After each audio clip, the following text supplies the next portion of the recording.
네, 안녕하십니까. 오늘도 즐거운 천자문 익히기. 오늘은 25일차 과정입니다. 이 전체가 125강인데요. 오늘까지 하면은 전체 강의 중에서 20%가 끝이 나게 됩니다. 그러니까 이제 남은 게 80% 남았죠. 열심히 해서 우리 100%까지 달려보도록 하겠습니다. 자, 오늘도 8글자입니다. 오늘 8글자. 자, 이렇게 반을 이렇게 나눠서 보시면요. 앞에 4글자와 뒤에 4글자는 대꾸가 됩니다. 이렇게. 주거니 받거니 대꾸가 되는데. 자, 그럼 일단 글자를 한번 볼게요. 묵입니다. 묵. 먹이라는 얘기죠. 먹묵자. 슬플 비자. 자, 이건 실사자죠. 이거는 물들일 염자입니다. 그러니까 묵이 슬퍼하죠. 실이 이렇게 물드는 거. 그러니까 실이 물드는 거를 묵이 슬퍼한다. 좀 해석이 그렇죠. 그다음 봅니다. 이건 시자죠. 시. 이게 찬미하다 찬자죠. 요거는 새끼 양 고자입니다. 그다음에 요것은 양자죠.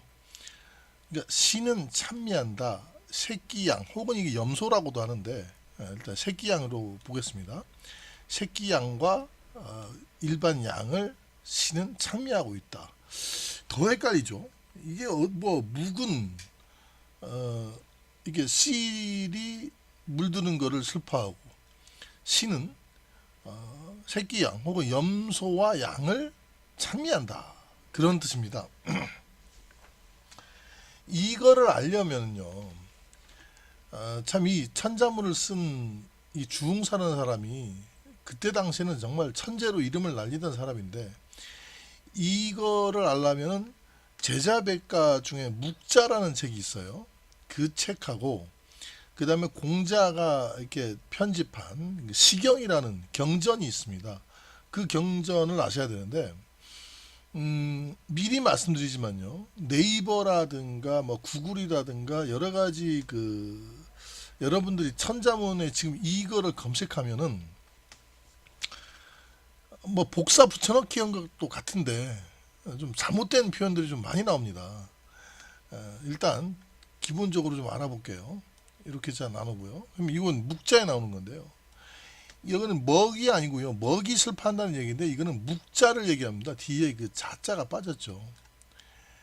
제자백가에서 중요한 사람도 있어요. 공자, 노자, 그 다음에 묵자도 굉장히 중요합니다. 묵자. 이 묵가라고 하는데 겸해설을 주장했죠. 이게 누구나 다 평등한 겸해설. 그래서 이제 육아 사상에 본격적으로 반대를 하죠. 상당히 그때 당시로는 파격적인 주장을 합니다. 그리고 방어전에 특화가 된 그런 무리들이었죠. 나중에 이제 진나라에 붙습니다. 근데 어찌됐든 그러한 묵자라는 사상가가 하루는 이렇게 길을 가는데 그 염색 공장을 지나가게 돼요. 고사가 있습니다. 염색 공장을 지나가게 되는데 실을 염색을 하거든요. 이게 노란색으로도 염색하고 파란색으로도 염색하고 빨간색으로도 염색하고 그 염색 공장에서 이 실을 이렇게 염색하는 걸 보더니 막 울어요. 그래서 뒤에 제자들이 아이고 선생님 왜 그렇게 우십니까 했더니 야 저렇게 실이 이게 염색되지 않느냐, 염색되니까 본래의 색을 잃어버리고 저런 색깔이 돼버리는데 인간으로 태어나서 악에 물들면 악인이 되는 거 아니냐, 얼마나 슬프겠냐 해서 막 목 놓아 우는데 제자는 옆에서 그냥 눈만 껌벅껌벅 했죠. 그래서 야 이건 나는 잘 모르겠지만 적어놔야겠다 해서 글로 적어놓은 게 고사가 돼서 이렇게 이야기가 됩니다. 그래서 인간도 뭐에 물드느냐가 굉장히 중요하다. 묵이 이렇게 이게 실이 물들어가는 걸 보고 이렇게 슬퍼하면서 울었다. 그런 고사를 4글자로 압축을 한 거고요. 근데 이 4글자는 네이버에서 나온 거라든가 어떤 이런 거에 대해서는 저는 어떤 이견이 없습니다. 다른 의견이 없어요. 물론 그런 고사가 있어요. 근데 뒤에 문제는 뒤에 건데, 신은 찬미했다, 고향을 찬미했다. 자, 이거에 대한 해석입니다. 신은 시경을 얘기하는 게 맞아요. 시경에 보면은요, 이 고향이라고 있어요. 고향. 예, 제목이 고향입니다. 근데 저는 감히 얘기할 수 있어요. 이 네이버에서 이 천자문 요 시찬 고향을 해석하는 그 수많은 선생님들은요, 이 시경을 안 봤을 것이다. 예. 저는 도저히 그 시경에 있는 이 그 네이버라든가 이런 쪽에 있는 그 해설이 도저히 이해가 안 돼요. 도저히 이해가 안 돼서 직접 시경을 찾아봤습니다. 이 고향이라는 게 어디 있냐 그러면요, 시경이 풍, 아, 송 세 개로 이렇게 구성이 되어 있거든요. 풍은 이 민중들이 불렀던 민요를 얘기해요. 민요. 그 다음에 아는 그 왕이라든가 귀족들이 연회에서 불렀던 그 어떤 연회에서 불렀던 노래를 얘기하는 거고요. 왕이나 황제를 막 찬양하는 노래들겠죠. 귀족을 찬양하고. 그 다음에 송은 어떤 제사 때 왕실이라든가 귀족의 그 제사 때 그 불렀던 그런 그 의식요를 같이 가리킵니다. 그러면은 만약에 이게 왕의 덕을 나타내는 것이었다. 그러면은 아라든가 송에 있겠죠. 근데 이 노래, 이 그 시경의 이 민요는 어디에 있냐 그러면은 풍에 있어요. 풍.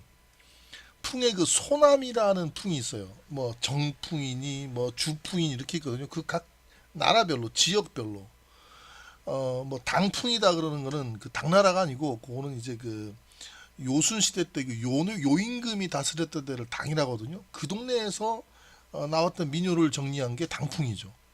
소남이라는 지역에서 불리어졌던 노래들이 여러 개가 있는데 그 중에 하나가 이 고향이에요. 고향. 이 내용이 그렇습니다. 내용이요, 아주 단순해요. 그 이 고향이라는 거는 고향이라는 거는 염소와 양의 가죽을 얘기해요. 또는 이제 새끼 양 가죽을 얘기할 수도 있죠. 왜냐면 양은 그냥 양이고 고양이다 그런 거는 그 새끼 양을 얘기하거든요. 고로만 써도 새끼 양인데 고양 그러면 정확하게 새끼 양이 되겠죠. 새끼 양 가죽인데 그거를 꿰매었다, 5겹 꿰맸다 이런 얘기가 나와요. 그거를 꿰매어 입는다. 그걸 5겹 꿰매어 입는다. 그런 다음 무슨 얘기가 나오냐면 밥 먹으러 집으로 간다 이거예요. 밥 먹으러 돌아오네. 그러니까 일 나갔다가 밥 먹으러 돌아온다 이거예요. 그걸로 끝나요. 그걸로 끝나요. 그러니까 여기에는 뭐 어떤 그 왕이 뭐 찬미했다 이런 얘기도 없고요. 또는 뭐 심지어 대궐에 가서 이렇게 뭐 조회한다 이런 얘기도 없어요. 어디 뭐 퇴근한다 이런 얘기도 없고요. 그냥 옷을 이렇게 껴입는데 이런 새끼양 가죽으로 껴입고 그 새끼양 가죽 5개를 붙여갖고 이렇게 껴서 이 겉옷을 만들어 입고 그런 다음에 밥 먹으러 돌아온다. 그런 그 짤막한 민요가 바로 이 고향입니다. 그래서 요거를 갖다가 어떻게 해석하느냐. 이거는 이 임금이 도대체 왜 풍에서 왜 임금의 덕을 찬양하는지 난 이해도 안 되는데, 풍은 그냥 일반 민가예요, 민가.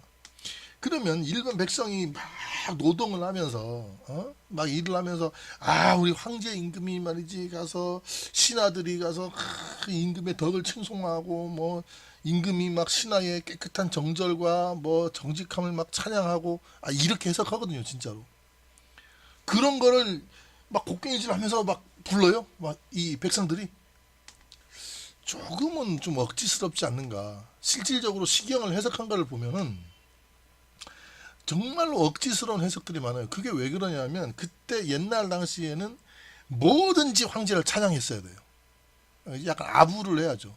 그래야 그 시경이라는 기록이 뒤에까지 남을 수 있거든요.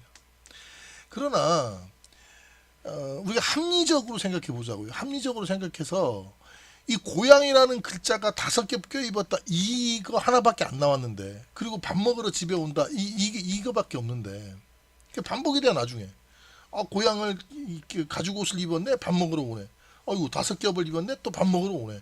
뭐 그런 거 반복되다가 끝나는데, 그럼 그거를 갖다가 유추해서 임금이 그것도 주나라 문왕이 나와요. 문왕이란 거는 이 그 고향편에 나오지도 않습니다만은 그 문왕이 신하들을 막 그런 너무 억지스러운 그런 해석이고요. 우리가 이제 합리적으로 이렇게 보자면 당시에 그 고양이라는 거를 찬양을 한다는 거는 새끼 양이 좀 억지스러운 게 뭔지 아십니까? 새끼 양이 어미 양의 젖을 먹을 때는 이렇게 무릎을 꿇고 가지런하게 이렇게 이제 입을 젖에 내밀어서 아주 그 예의를 갖춰서 빨아먹는다고 합니다. 그래서 사람도 그걸 본받아서 예의를 갖춰야 된다는 걸 찬양했다. 조금은 더 억지스러운, 무슨 어린 양이 예의를. 아무튼요, 이제 이렇게 이 정도로 하겠고요. 중요한 거는 이 양가죽을 해입는다는 것 자체가 되게 풍요로운 삶이에요. 굉장히 풍요로운 삶이고 정말 배부르고 또 밥때가 돼서 밥 먹으러 온다는 얘기도 얼마나 좋은 얘기입니까? 먹을 게 있다는 얘기잖아요. 그럼 이 시경이 나온 이때 당시에 이 양가죽으로 옷을 입고 밥을 먹으러 집으로 돌아오는 것은 그냥 태평성대를 얘기하는 거예요. 예. 그러한 태평성대, 물론 임금이 덕이 있으니까 태평성대겠죠. 그러나 어디에도 신하의 뭐 이런 정절이라든가 청렴결백을 상징하는 건 없습니다. 예. 그래서 시는 이 고향을 찬미했다라는 얘기는 신하의 정직함과 뭐 청렴결백과 뭐 문왕의 덕과 이런 얘기는 안 나옵니다. 그저 고향은 이렇게 배부르고 등 따스고 풍요롭게 이렇게 가죽옷을 해입는 추운 날에서 북쪽 지방에서 그런 것을 찬양했다, 이렇게 생각하시면 되겠습니다. 자, 좀 길어졌네요. 한 글자씩 보겠습니다. 이 처음에는요 먹묵자죠. 이 먹묵자를 보게 되면 거물 흑자가 위에 있고요. 이게 거물 흑자가 있고 그 밑에 이제 흑토자가 있는데, 거물 흑자 요 위에 거물 흑자 있잖아요. 요거 요 거물 흑자는요 아궁이를 형상화한 겁니다. 즉 뭐냐 그러면은 이게 이 밑에 이 불이 있죠. 이게 불, 요게 불이잖아요. 불. 이 불로 요 아궁이에 있는 장작을 이렇게 태운다는 얘기죠. 이렇게. 즉 이건 숯을 만들다는 얘기입니다. 이 먹은 어떻게 만드느냐 그러면요, 우선적으로요 참나무라든가 소나무라든가 얘를 그 태워서 숯을 만들어요. 그 숯을 또 가루를 냅니다. 혹은 또 끓음을 긋든가. 근데 끓음을 긋는 건 좀 어폐가 있고, 이 가루를, 숯가루를 내요. 숯가루를 내서 얘를 악교에 잘 갭니다. 이렇게 개갖고 얘를 압착을 시키거든요. 이 흙토, 뭐 땅처럼 아주 단단하게 압착을 딱 시켜서 얘를 만들어 놓은 게 먹이죠. 묵형이다 그래갖고 이 형벌이 있는데요. 이 그 얼굴에 상처를 이렇게 내고 거기에 그 까만색 이런 먹을 칠하는 어떤 이런 게 이제 그 죄인의 형벌이었죠. 묵형이라 그럽니다. 묵자는 확실한 건 아니지만 이런 그 죄인으로 몰려갖고 묵형을 받았던 그런 사람이라는 그런 설도 있습니다. 자, 먹묵자는 거물 흑자의 밑에 흑토자, 먹을 나타낸 것이었다. 자, 그 다음 글자 보겠습니다. 슬플 비자예요. 슬플 비자는 위에 요게 안일 비자인데요. 요게 안일 비자가 원래 새의 날개, 즉 날비자였습니다. 이게 원래는 새의 날개가 양쪽으로 이렇게 있는 거예요.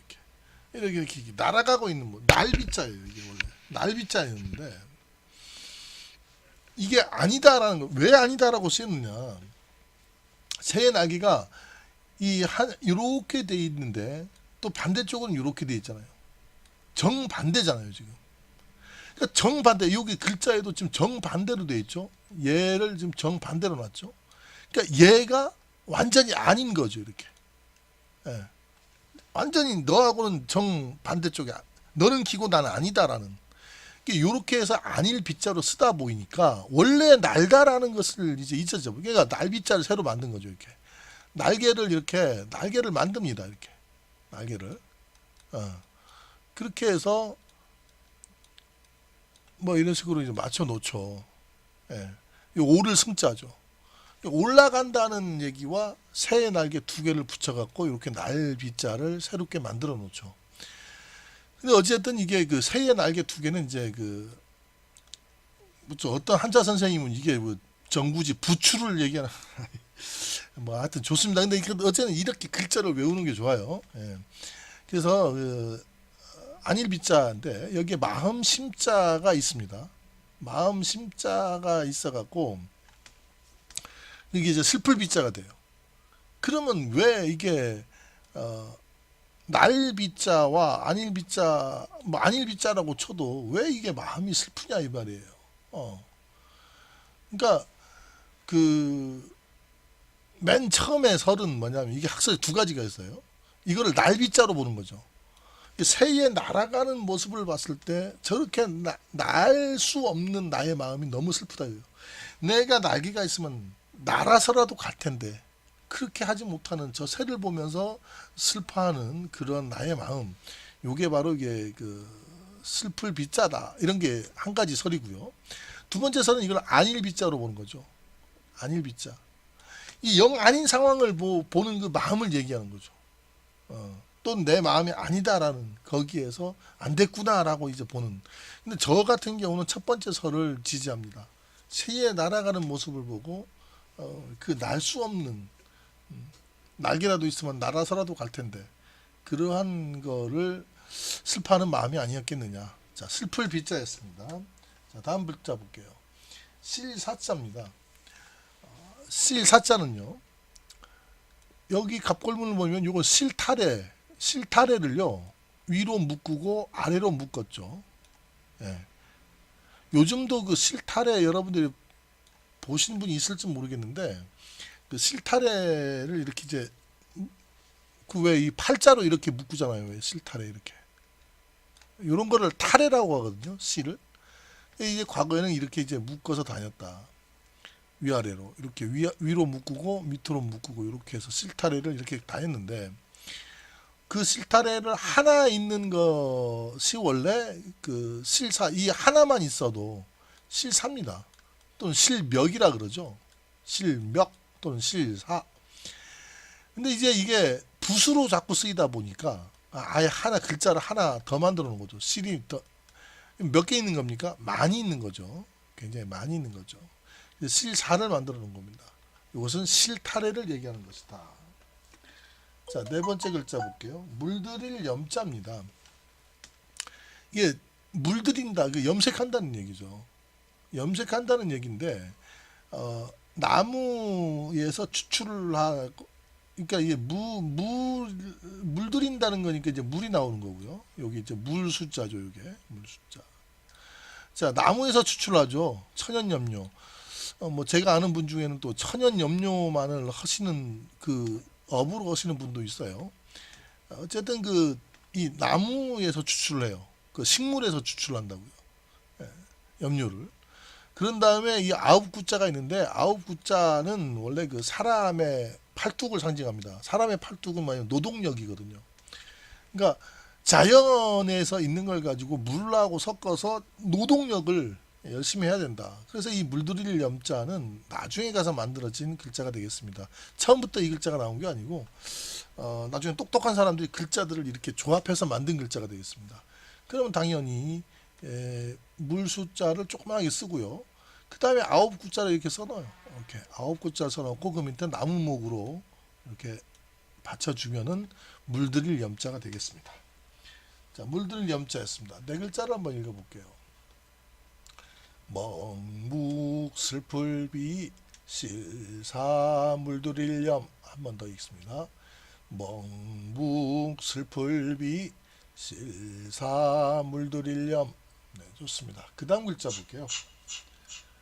자, 시자입니다. 시자.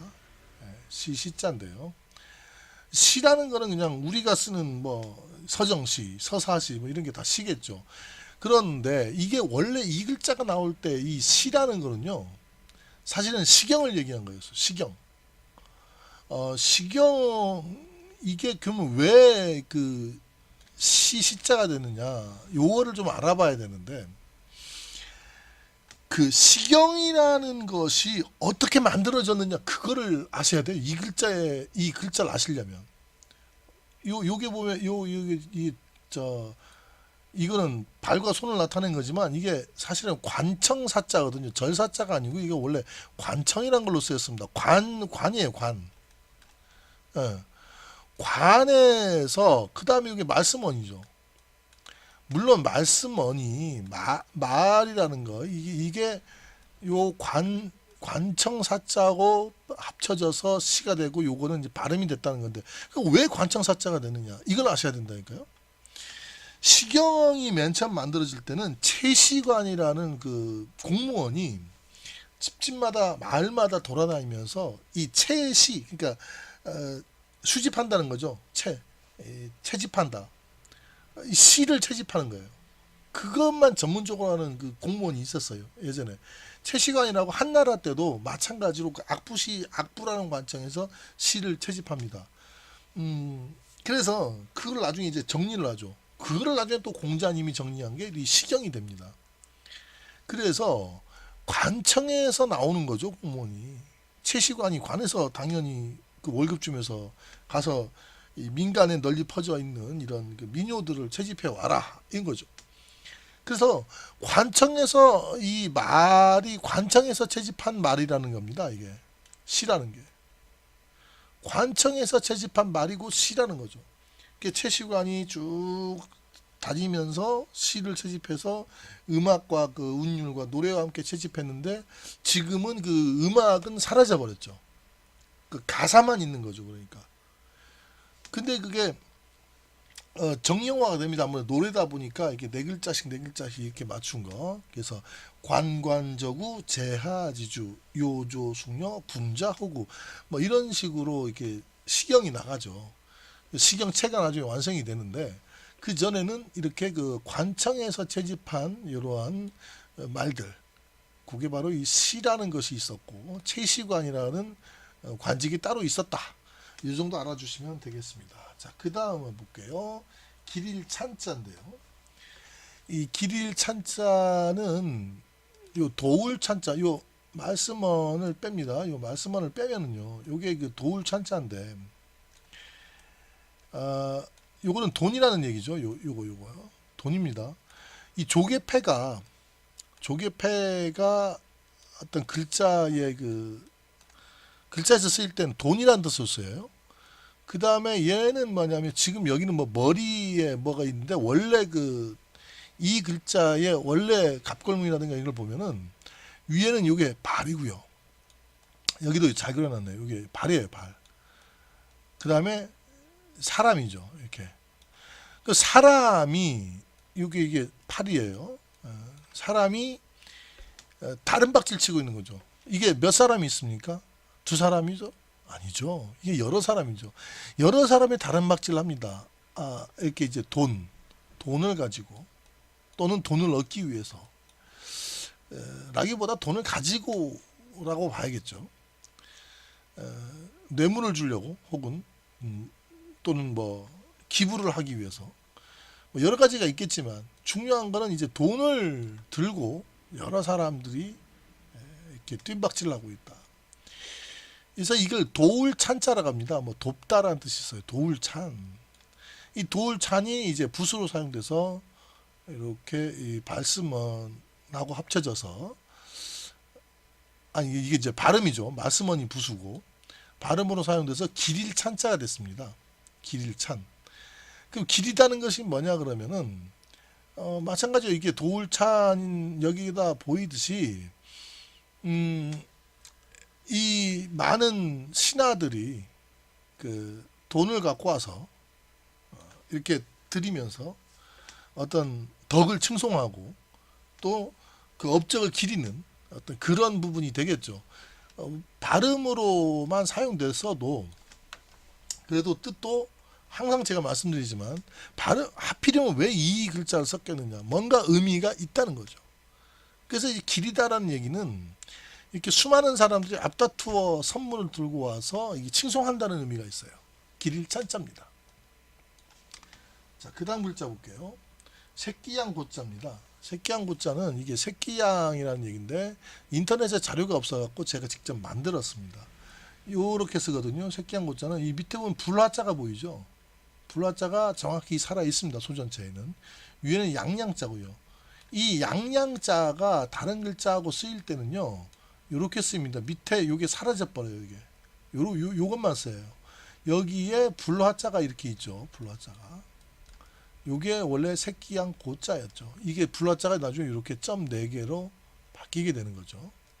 그래서 이 양양자와 불화자다. 근데 왜 이게 새끼양이냐? 불에 익혀 먹는 것은 새끼양이다 이 말이에요. 그러니까 고기를 먹는 거. 양이 크면은 고기가 좀 많이 질기죠. 저는 중국에 있을 때 그 특이한 경험이 하나 있었는데요. 양을 이렇게 잡은 거를 이렇게 매달아 놓고 시장에서 거기에서 직접 그 양 매달아 놓은 거를 칼로 잘라 갖고 얘를 잘라 갖고 꼬치에 꿰요. 이렇게 꼬치에 꿰서 그거를 여러 가지 된 다음에 이제 갖고 와서 구워 먹으라고. 그래서 거기에 이게 소스를 뿌리고 그 이제 숯불에 이렇게 구워서 먹었던 그런 기억이 있습니다. 굉장히 쌌어요 그때도. 북쪽 지방에서 그렇게 해서 먹었었는데 이게 양이 크면은 질겨서 못 먹는다고 하더라고요. 근데 어찌됐든 큰 양은 뭐다? 양털 깎는 용으로 쓴다 이거예요. 당연히 양이 크면 양털도 많겠죠.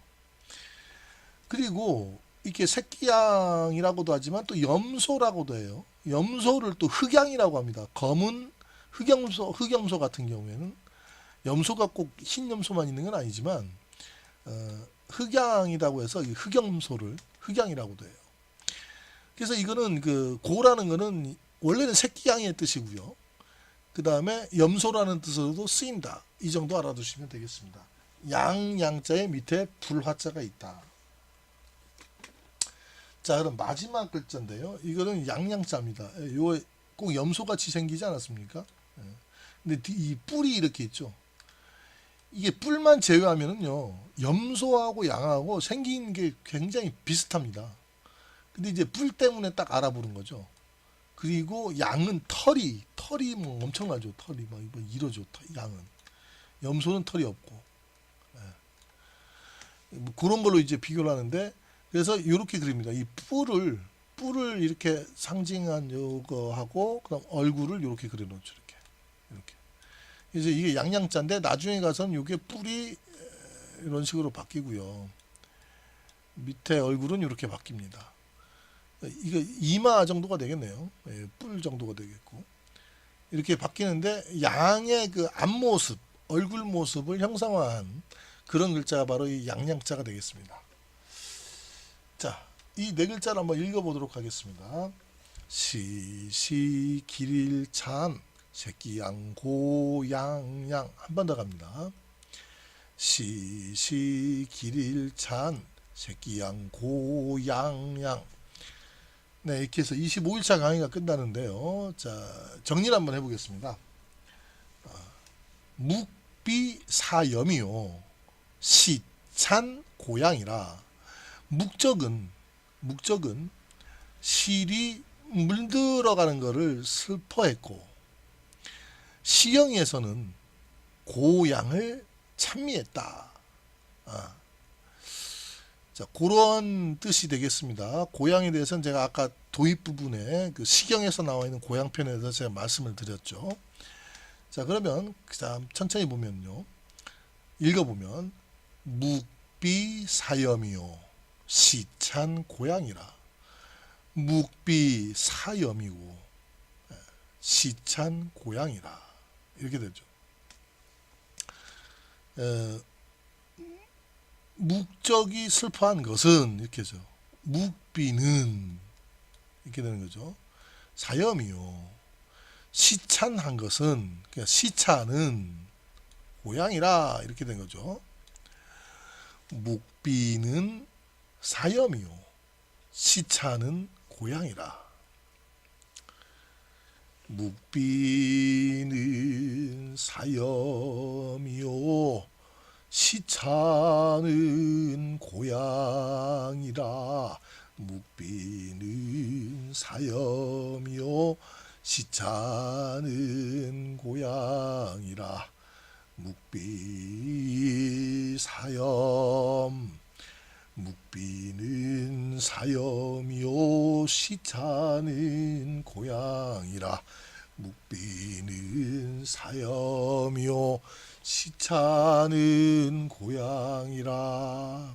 자, 어떤 쪽이든 이렇게 운율에 맞춰서 이렇게 읽는 연습을 하시면은 나중에 가서는 이게 좀 쉽게 와닿으니까요. 조금 불편하시더라도 한번 미친 척 하시고 한번 이렇게 운율에 맞춰서 한번 읽어보는 것도 좋은 것 같습니다. 어깨를 흔들면서 묵비는 사염이요 시차는 고향이라, 이런 식으로 좀 읽어보시는 게 좋을 것 같습니다. 자, 25일차 강의였습니다. 자, 여러분들 고생하셨고요. 그러면 26일차 강의에 뵙겠습니다.